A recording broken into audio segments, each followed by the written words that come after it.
Hello, welcome to the Millionaire Woman Show, where we'll be discussing leadership, business, and human potential, inspiring you to live rich from the inside out. Unlock your creativity, stretch out of your comfort zone, break through your barriers, take inspired action, and achieve epic results. Now, here's your host, two-time best-selling author, speaker, and certified executive coach, Debra Kasowski.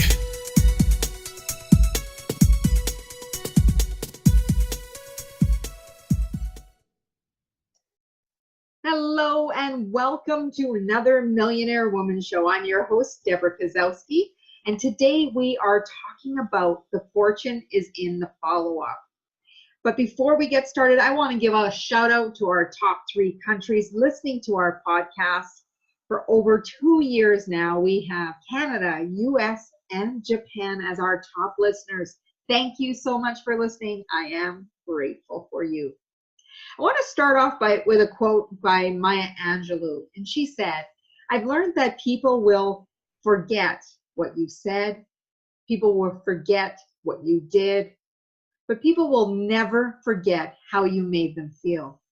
Think about every interaction you have on a daily basis, whether you stop talking to someone or you maybe misjudged, had a misunderstanding in a conversation. How did you react? How did you make the other person feel? I want you to think about those interactions because that is often what people will remember. So let's talk about the fortune in the follow-up, and it all comes back to networking. Business networking is more than a social outing. It's a chance to meet your prospect, your ideal client, and networking is not for going out and distributing a card to as many people as possible. It's not about selling at your first meeting or setting the appointment or closing the sale on the spot. You do not need to meet every single person in the room. What you do need to do is make 1 to 3 meaningful connections that could change your business or leadership. Networking events are a great way to make connections and start meaningful conversation.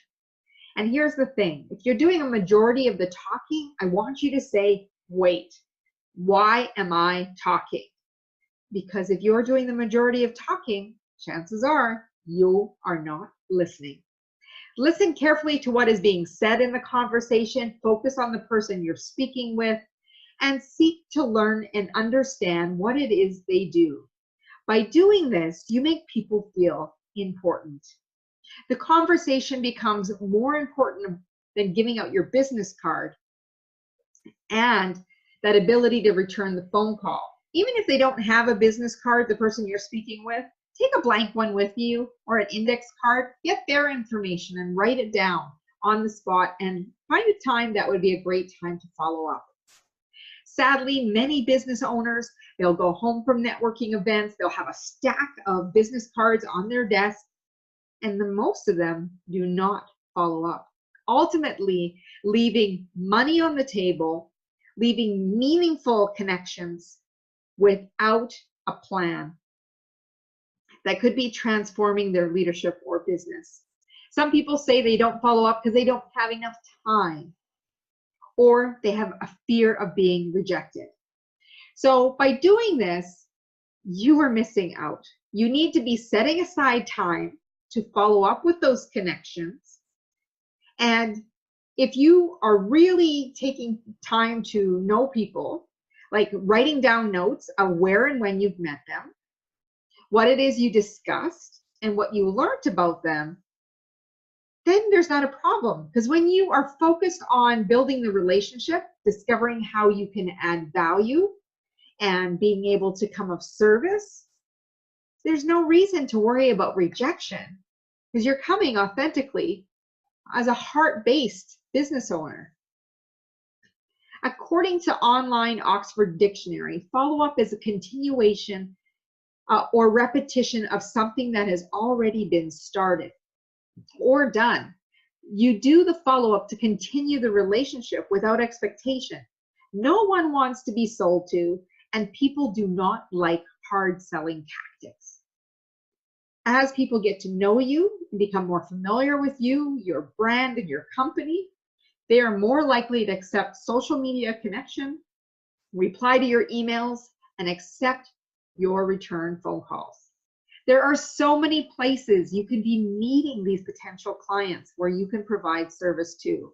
They can be at conferences, association programs, trade shows, church events, chatting on the commute home, sporting events, the grocery lineup, at the bank, at the gym, or even at your kids' activities. Wherever there are people, there is opportunity. You want to be very clear on who your target market is for your product or service, as you may not be selling to everyone. And I know you'd like to, but really there's 7 billion people on this earth. Wouldn't you like to be focused on the people who really want to be working with you? By following up, you get to know a person, you qualify them, and you also determine what their needs may be. And they in turn learn more about you. So here's some tips for you.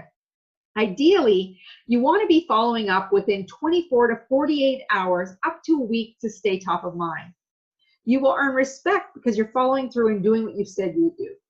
Promise only what you can deliver or better. You may follow up with a nice to meet you card, text, email, requesting an opportunity for a phone call or a face-to-face conversation. Continue the conversation by sharing an article, podcast, or book related to your conversation. Ensure that you are continually adding value to your reader, listener, or viewer. And speak from the heart. Be authentic. No one wants to know that you're conniving your next move. It's not about strategy, divide and conquer. It's really about getting to know people for who they are and where they're at.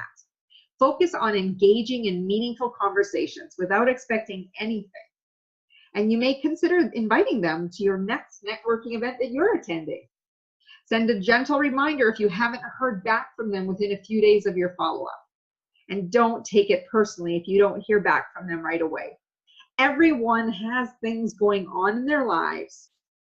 There could be so many different things. So before you think someone's not interested, don't disqualify the connection before you even got started. And before you meet with a new connection or prospect, you want to do a little bit of research and some reflection. Empathy plays a huge role in business, more than I think people really understand it to be. You want to be able to understand their needs, their wants, and their desires. Imagine yourself in their shoes. You want to be able to connect with them on an emotional level, because people make decisions based on emotion, even in the light of some facts. Here are some things I want you to ask yourself. What is important to them? What keeps them up worrying at night? What creates anxiety for them? Ask, maybe are they afraid they're not going to be able to pay their staff or their team? Do they feel that they don't have enough resources that they need? And how do they feel when they fail? And how long does it take them to jump back? Remember, people want to know how much you care before they want to know how much you know.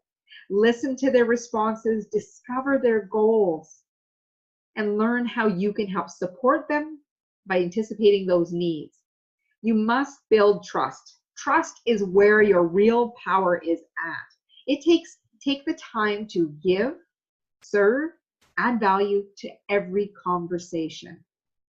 As you become more familiar with people, they're more likely to become more familiar with you, refer you to others, because they've gotten to know, like, and trust you. It can take an average of 5 to 12 connections before someone will do business with you. People are turned off, again, by those hard selling tactics. When you are passionate about what you do, you have results to back you up, your prospects are going to want to do business with you because you make the focus about them and not about yourself. You want to create a feeling of what it would be like to do business with you by asking the right questions that your prospects, they get to draw their own conclusions. A lack of follow-up could be costing you business. Take time to get to know, like, and trust the other person. I would love for you to share a positive story below in the comments or on social media about how networking has impacted your business. I also would love for you to go over to Apple Podcasts, give us a 5-star high five, write us a review, and share this podcast with others. The other thing is go over to our website, put in your email, and download the free ebook of the 21 Habits High Achievers Kick to Achieve Success, so that we can help you achieve the success you desire. And if you haven't already, on the contact page on my website, you can put yourself in for a discovery session to find out if I am the right fit to coach you to help you get unstuck, move through challenges, and really achieve your success. I'm your host, Debra Kasowski. So grateful that you've been with us. I have a brand new workshop coming out in 2019 called Creating Your Vivid Vision. You will be absolutely blown away how this is going to transform how you view your business and leadership as you move into 2019. Send me an email, get on our email list so you don't miss a heartbeat. And we want to make sure that you have all that information. As Muhammad Gandhi said, be the change you wish to see in the world. And my wish for you, as always, is go out and make today great.